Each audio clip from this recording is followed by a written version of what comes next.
नमस्कार दोस्तों, स्वागत है आपका हमारे चैनल पर। दोस्तों जरा एक मिनट के लिए सोचिए, अगर आने वाले टाइम में बजाज फाइनेंस, टाटा कैपिटल और आदित्य बिरला कैपिटल जैसी कंपनियां सिर्फ लोन देने वाली कंपनियां ना रहकर पूरा बैंक बन जाए, जहां आप सेविंग अकाउंट खोल सको, एफडी कर सको, एटीएम कार्ड ले सको और चेकबुक भी मिल जाए, तो क्या होगा? क्या ये एसबीआई, एचडीएफसी और आईसीआईसीआई जैसे बड़े बैंकों के लिए खतरा बन जाएगी? क्या लोगों को अपना बैंक बदलना पड़ेगा? और सबसे बड़ा सवाल, क्या इससे आम लोगों को फायदा होगा या कोई नया खतरा पैदा हो सकता है? क्योंकि हाल ही में भारत सरकार के वित्तीय सेवा विभाग यानी डिपार्टमेंट ऑफ फाइनेंशियल सर्विस में एक अहम चर्चा हुई है। इस चर्चा में यह विचार किया गया है कि देश की कुछ बड़ी जो एनबीएफसी कंपनियां हैं उन्हें बैंक बनने की अनुमति दी जा सकती है। अगर ऐसा होता है तो भारतीय बैंकिंग सेक्टर में एक बड़ा बदलाव देखने को मिल सकता है। आज की इस वीडियो में हम आपको आसान भाषा में समझाएंगे कि एनबीएफसी क्या होती है, बैंक और एनबीएफसी में क्या फर्क होता है, सरकार ऐसा क्यों सोच रही है, कौन कौन सी कंपनियां बैंक बन सकती है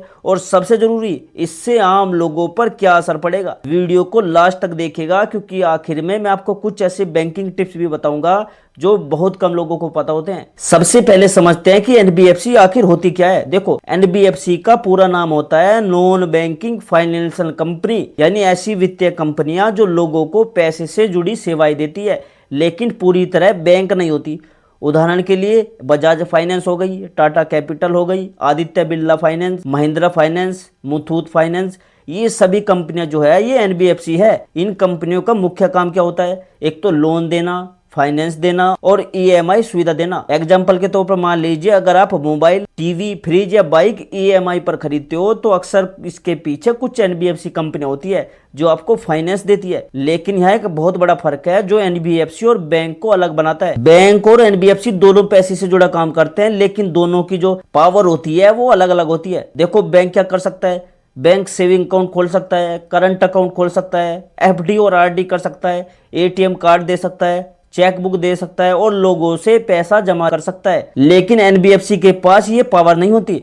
एनबीएफसी आपको लोन दे सकती है, फाइनेंस कर सकती है, ईएमआई दे सकती है, लेकिन एनबीएफसी सीधे आम लोगों से सेविंग अकाउंट में पैसा जमा नहीं करा सकती। यही सबसे बड़ा फर्क है दोस्तों। बैंक लोगों से पैसा जमा करके उसी पैसे से दूसरे को लोन देता है, लेकिन एनबीएफसी को लोन देने के लिए अक्सर बैंकों या बाजारों से पैसा उधार लेना पड़ता है और यहीं से शुरू होती है दोस्तों पूरी कहानी। दोस्तों, एनबीएफसी के सामने सबसे बड़ी समस्या क्या है? देखो, एनबीएफसी कंपनियों को लोन देने के लिए पैसा चाहिए, लेकिन क्योंकि वे सीधे लोगों से पैसा जमा नहीं ले सकती, इसलिए उन्हें पैसा बैंक से लेना पड़ता है या किसी बाजारों से लेना पड़ता है। और जब एनबीएफसी बैंक से पैसा लेती है तो बैंक उससे ब्याज लेता है, यानी एनबीएफसी को पैसा महंगा पड़ता है। फिर वही एनबीएफसी ग्राहकों को थोड़ा ज्यादा ब्याज पर लोन देती है।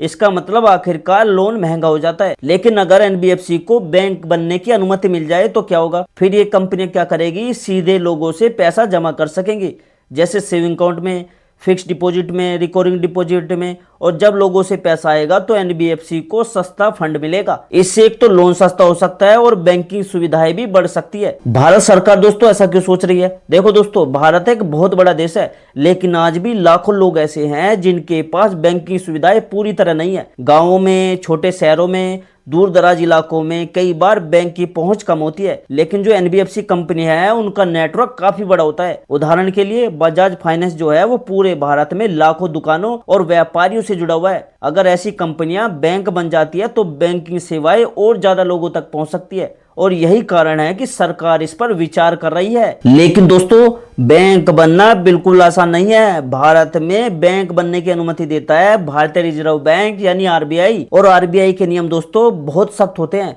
अगर किसी एनबीएफसी को बैंक बनना है तो उसे कई शर्तें पूरी करनी होगी, जैसे कंपनी का कम से कम 10 साल का अच्छा रिकॉर्ड होना चाहिए, कंपनी का जो एनपी है यानी खराब लोन 5% से कम होना चाहिए, कंपनी का जो फाइनेंशियल स्ट्रक्चर है वो मजबूत होना चाहिए, और कंपनी के प्रमोटर विश्वसनीय होने चाहिए। अगर कोई कंपनी इन सभी नियमों को पूरा करती है तभी उसे बैंक बनने की अनुमति मिल सकती है। दोस्तों, भारत में पहले भी कई कंपनियां एनबीएफसी से बैंक बन चुकी है, ये कोई नई बात नहीं है।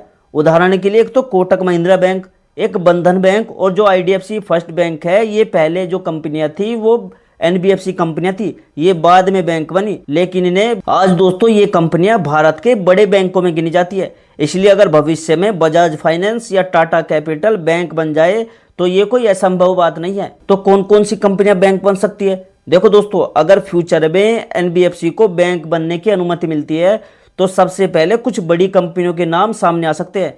जैसे एक तो बजाज फाइनेंस हो गया, टाटा कैपिटल हो गई कंपनी, आदित्य बिरला कैपिटल। ये जो कंपनियां हैं पहले से ही बहुत बड़ी है और इनके पास मजबूत फाइनेंशियल सिस्टम है। अगर दोस्तों इनमें से कोई भी कंपनी बैंक बन जाती है तो बैंकिंग सेक्टर में एक नया कंपटीशन शुरू हो सकता है। अगर दोस्तों ये कंपनियां बैंक बन जाएगी तो आम लोगों को क्या फायदा होगा? देखो, अगर एनबीएफसी बैंक बनती है तो इसका सबसे बड़ा फायदा तो आम लोगों को हो सकता है। पहला फायदा होगा, एक तो ज्यादा ऑप्शन मिलेंगे। अभी हमारे पास कुछ लिमिटेड ही बैंक है, लेकिन अगर नई कंपनियां बैंक बनेगी तो लोगों के पास ज्यादा ऑप्शन होंगे। दूसरा फायदा हमें होगा वो है कंपटीशन बढ़ेगा। जब ज्यादा बैंक होंगे तो कंपटीशन भी बढ़ेगा और इससे बेहतर सर्विस मिलेगी, ज्यादा ब्याज मिलेगा, सस्ता लोन मिलेगा और कई चीजें में फायदा मिलेगा। तीसरा फायदा है दोस्तों, बैंकिंग सेवाएं दूर दराज इलाकों तक पहुंच सकती है। लेकिन खतरे भी है इसमें। हर चीज के दोस्तों फायदे भी होते हैं और कुछ रिस्क भी होते हैं। अगर एनबीएफसी बैंक बनती है तो उन्हें भी बैंकों की तरह कड़े नियमों का पालन करना होगा। अगर सही निगरानी नहीं हुई तो वित्तीय जोखिम भी बढ़ सकते हैं। इसलिए जो आरबीआई है इन मामलों में बहुत सावधानी बरत रहा है। अब एक और बड़ा सवाल आता है, अगर बजाज फाइनेंस या टाटा कैपिटल वास्तव में बैंक बन जाती है तो क्या लोगों को अपना बैंक बदल लेना चाहिए? इसका जवाब है दोस्तों, जरूरी नहीं है। क्योंकि बैंक बदलने से पहले आपको कई चीजें देखनी चाहिए। जैसे बैंक की जो स्थिरता कैसी है, बैंक की सर्विस कैसी है, ब्याज दर कितनी है और सेफ्टी कितनी है बैंक में। अब दोस्तों मैं आपको कुछ ऐसे बोनस टिप्स बताता हूं जो आपके बहुत काम आ सकते हैं आगे फ्यूचर में। देखो, सबसे पहले तो आपको कभी भी एक ही बैंक में सारा पैसा मत रखो, हमेशा 2 या 3 बैंकों में पैसा रखो। एफडी करते समय बैंकिंग की रेटिंग जरूर देखो कि उस बैंक की रेटिंग कैसी है। अगला बोनस टिप्स दोस्तों मेरा यह है कि अगर बैंक डूब जाता है तो डीआईसीजीसी के तहत आपको 5 लाख तक का आपका जो पैसा है वो सुरक्षित रहता है। इसलिए एक बैंक में 5 लाख से ज्यादा एफडी करना आपके लिए रिस्क भरा हो सकता है। तो फ्यूचर में क्या हो सकता है? देखो दोस्तों, आने वाले टाइम में भारत का जो बैंकिंग सिस्टम है और ज्यादा कंपटीशन स्टार्ट होने वाला है इनमें। दोस्तों जो ये नई कंपनियां आएगी ये नई टेक्नोलॉजी लाएगी और नई सर्विस ला सकती है। इससे ग्राहकों को बेहतर सुविधाएं मिलेगी, लेकिन साथ ही इन्हें नियमों का पालन भी करना जरूरी होगा। दोस्तों मैं आपको बैंक से जुड़ी कुछ महत्वपूर्ण बातें बताता हूं जो आपके बहुत काम आ सकती है। देखो दोस्तों, अगर आपके अकाउंट में अचानक बहुत बड़ा ट्रांजेक्शन होता है या केवाईसी अपडेट नहीं होती तो बैंक आपका अकाउंट अस्थायी रूप से फ्रीज कर सकता है। इसलिए हमेशा केवाईसी अपडेट रखो। दोस्तों बहुत कम लोगों को पता है कि अगर कोई बैंक डूब जाता है तो सरकार केवल 5 लाख रुपए तक ही गारंटी देती है।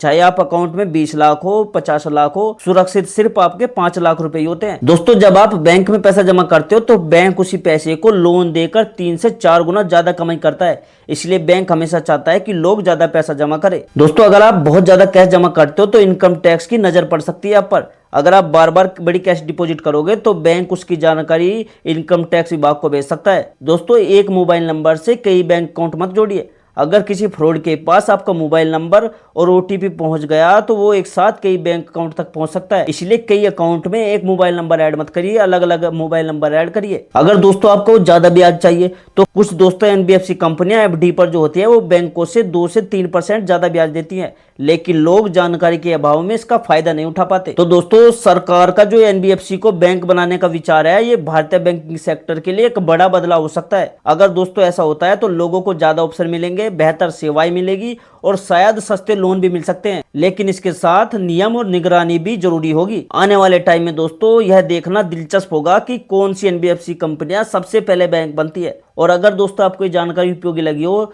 तो प्लीज दोस्तों इस वीडियो को लाइक जरूर कीजिएगा, चैनल को सब्सक्राइब कीजिएगा। और दोस्तों आप कहां से मेरी वीडियो देख रहे हो, कौन से स्टेट से मेरी वीडियो देख रहे हो, कौन से शहर से वीडियो देख रहे हो, उस शहर का नाम या उस स्टेट का नाम कमेंट में जरूर लिखना। और दोस्तों मैं मिलता हूं आपसे अगली वीडियो में एक नई खबर, एक नई जानकारी के साथ। तब तक के लिए दोस्तों जय हिंद, जय भारत।